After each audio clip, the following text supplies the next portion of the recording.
তোমরা কি জানো 14ই ফেব্রুয়ারি কেন ভ্যালেন্টাইন ডে বা ভালোবাসা দিবস পালন করা হয়ে থাকে? মূলত 3য় শতাব্দীতে রোমে একজন সম্রাট ছিলেন ক্লডিয়াস।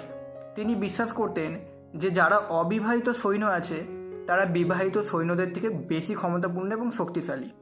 তাই তিনি বিবাহটাকে রোমে একদম নিষিদ্ধ করে দিয়েছিলেন এবং তিনি তার যুদ্ধের সময় বেশি পরিমাণ সৈন্য পাচ্ছিলেন না, কারণ তিনি এটা দেখলেন যে যারা বিবাহিত পুরুষগণ সেখানে তারা তাদের ওয়াইফের সাথে স্ট্রং অ্যাটাচমেন্ট থাকায় তারা আর্মিতে যোগদান দিতে চান না।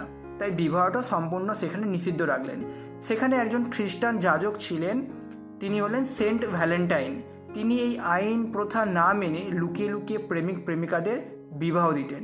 এই খবর যখন প্রকাশ্যে আসে তখন তার মৃত্যুদণ্ড দেওয়া হয়। 14ই ফেব্রুয়ারি সেন্ট ভ্যালেন্টাইনের মৃত্যুদণ্ড দেওয়া হয় বলে এই দিনটিকে মূলত তার যে ভালোবাসার জন্য আত্মত্যাগ সেটিকে মর্যাদা দেওয়ার জন্যই 14ই ফেব্রুয়ারি দিনটা ভ্যালেন্টাইন ডে বা ভালোবাসার দিবস হিসেবে পালন করা হয়ে থাকে। ধন্যবাদ।